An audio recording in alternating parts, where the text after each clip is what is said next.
Chief justice Ranjan ഗൊഗോയ്ക്കെതിരായ ആരോപണത്തിന് പിന്നിൽ ഗൂഢാലോചനയുണ്ടോ എന്ന് അന്വേഷിക്കാൻ സുപ്രീംകോടതി ഉത്തരവ്.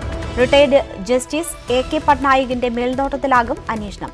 CBI, IB. മേധാവിമാർ, ഡൽഹി കമ്മീഷണർ എന്നിവർ അന്വേഷണത്തെ സഹായിക്കും. ചീഫ് ജസ്റ്റിസിനെതിരായ ലൈംഗികാരോപണം അന്വേഷിക്കുന്ന ആഭ്യന്തര സമിതിയിൽ നിന്നും ജസ്റ്റിസ് എൻ.വി. രമണ പിന്മാറി. എൻ.വി. രമണയെ സമിതിയിൽ അംഗമാക്കിയതിനെ പരാതിക്കാരി ചോദ്യം ചെയ്ത സാഹചര്യത്തിലാണ് പിന്മാറ്റം. അതിനിടെ ഭരണപരമായ ചുമതലകളിൽ നിന്ന് ചീഫ് ജസ്റ്റിസ് മാറി നിൽക്കണമെന്ന ആവശ്യവുമായി മുതിർന്ന അഭിഭാഷക ഇന്ദിര ജയ്സിംഗ് രംഗത്ത് വന്നു. വിവരങ്ങളുമായി എം ഉണ്ണികൃഷ്ണൻ ചേരുന്നു ഡൽഹിയിൽ നിന്ന്. ഗൂഢാലോചനയുണ്ടോ എന്നത് അന്വേഷിക്കാൻ അന്വേഷണ സംഘം രൂപീകരിച്ചിരിക്കുന്നു. ആരോപണ പ്രത്യാരോപണങ്ങളുമായി സുപ്രീംകോടതി അഭിഭാഷകർ ഉൾപ്പെടെയുള്ളവർ രംഗത്ത് വരുന്ന ഒരു സാഹചര്യവുമുണ്ട്. വലിയ പ്രതിസന്ധിയിലേക്കാണോ കാര്യങ്ങൾ നീങ്ങുന്നത്?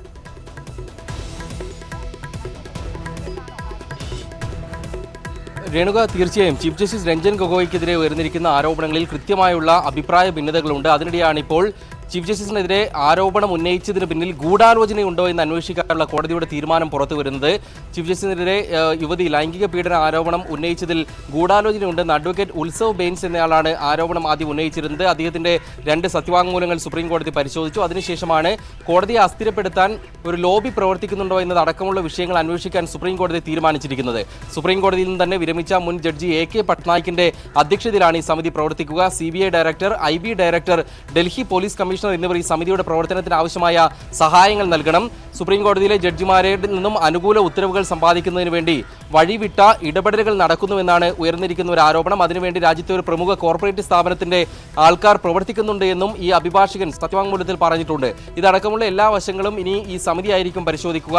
മുദ്രവെച്ച കവറിൽ റിപ്പോർട്ട് നൽകാനാണ് സമിതിക്ക് സുപ്രീം കോടതി നൽകിയിരിക്കുന്ന ഉത്തരവ്. അതേസമയം തന്നെ എത്ര കാലത്തിനുള്ളിൽ കൃത്യമായി റിപ്പോർട്ട് നൽകണമെന്ന് പറഞ്ഞിട്ടില്ല.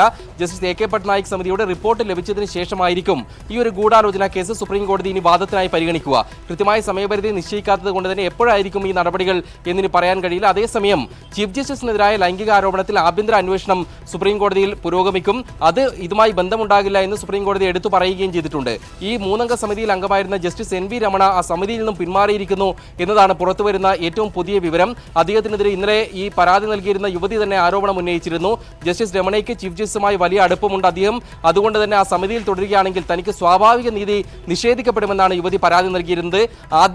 സമിതിയുടെ ആദ്യ സിറ്റിംഗ് നാളെ നടക്കാനായി നിശ്ചയിക്കുകയും ചെയ്തിട്ടുണ്ട്. ഈ ഒരു സാഹചര്യത്തിലാണ് ജസ്റ്റിസ് എൻ.വി. രമണയുടെ പിന്മാറ്റം ഉണ്ടായിരിക്കുന്നത്. അദ്ദേഹത്തിന് പകരം 3 അംഗ സമിതിയിൽ പുതിയൊരു ജഡ്ജിയെ ജസ്റ്റിസ് എസ്.എ. ബോബ്ഡെ ഉൾപ്പെടുത്തുമെന്നാണ് അറിയാൻ കഴിയുന്നത്. അക്കാര്യത്തിൽ തീരുമാനം ഇന്ന് വൈകിട്ട് തന്നെ ഉണ്ടായേക്കും. രേണുക, എം ഉണ്ണികൃഷ്ണനാണ് ഡൽഹിയിൽ നിന്നും വിവരങ്ങൾ നൽകിയത്.